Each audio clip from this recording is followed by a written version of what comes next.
Hello and welcome to another edition of Class of Racing. Today it's all about what's in my hand. Do you use it in the left hand or does it go to the right hand? That's if you are the jockey. Race time, the race is on, you're inside the final 2 furlongs. Does the jockey pull for the stick or doesn't he? Will it win you the race or will it lose you the race? Well, we're going to talk to different players in the industry, especially the jockeys, stipendiary stewards, as well as owners and trainers about the use of the crop. Well, there we go in the parade ring at Durbanville. Midweek racing, you can see the jockeys, they've all got their sticks or whips in their hands. It's also known as the kosh, the doctor. Some call it the sword, the motivator. We'll leave that up to the punter to decide what he wants to call it, but will it play a role in the outcome of the race?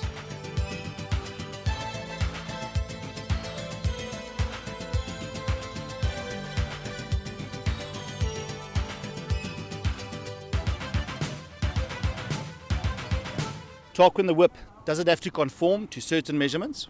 Neil, it does. The NHA very strict on this. As you can see on the back of this whip, or crop as we're now calling it, crop is the correct term, NHA approved. There are actually 4 whips that are now approved, 2 locally made ones and 2 imports. Let us touch on those measurements, Tarquin.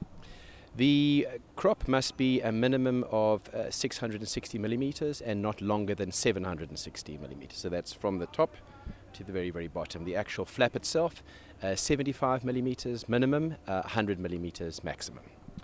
How does this compare with the way the crop used to be used a decade ago or maybe even 2 decades ago with regards to measurements and requirements?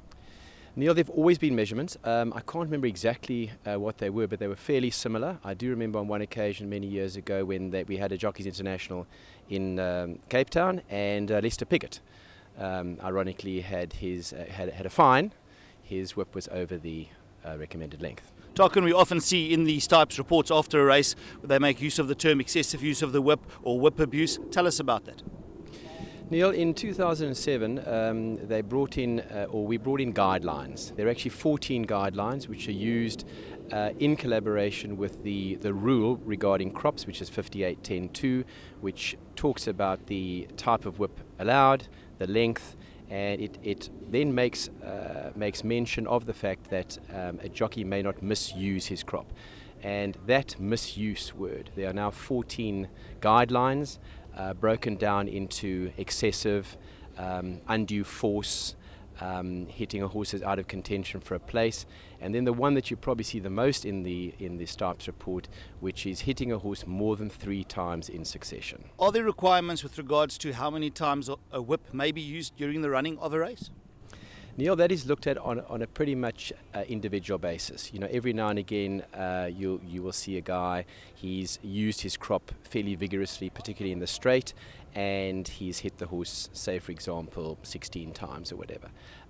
Maybe not with great force, maybe it was urging the horse along, but then you can get a guy also hitting a horse 16 times with great force. So each case is looked at on its merits.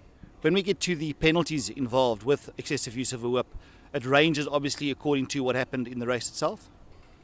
Very much so, Neil. As I say, the main 2 that jockeys are being charged for today are hitting a horse out of contention for a place.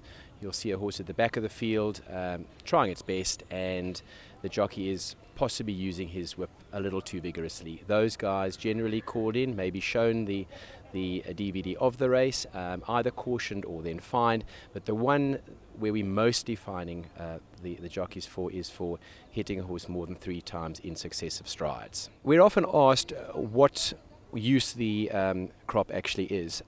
It's obviously urging a horse on, but in many cases you'll see a guy take the whip in the forehand position, and he's tapping the horse on the neck with that, just giving the horse a necessary encouragement. He then draws it in the forehand as well, and he's showing the horse.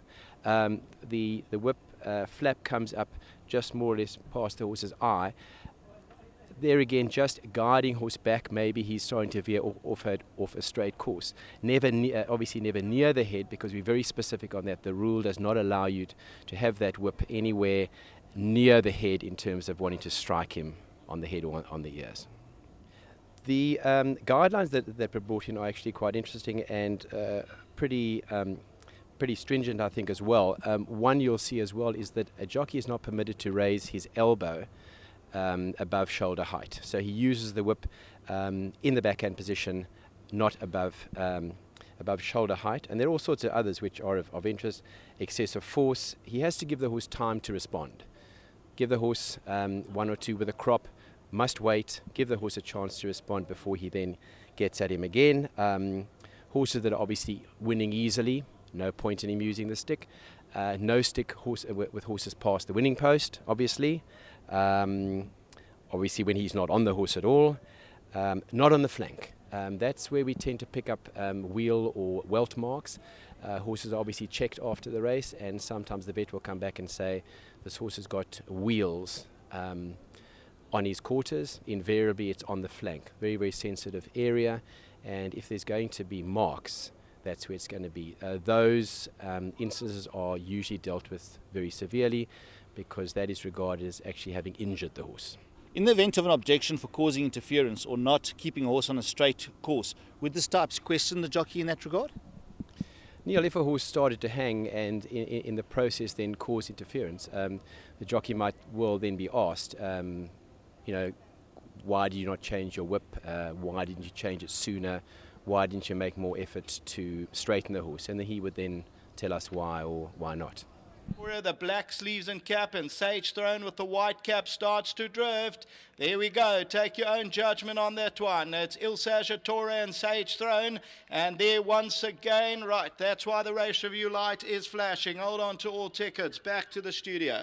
Let us hear what the relevant trainers have to say. I'm not the biggest fan of a horse being, a stick being overused on a horse. I really am not a believer of that. I think some of the best jockeys here in South Africa are sometimes better when they put their stick away and or use less of it.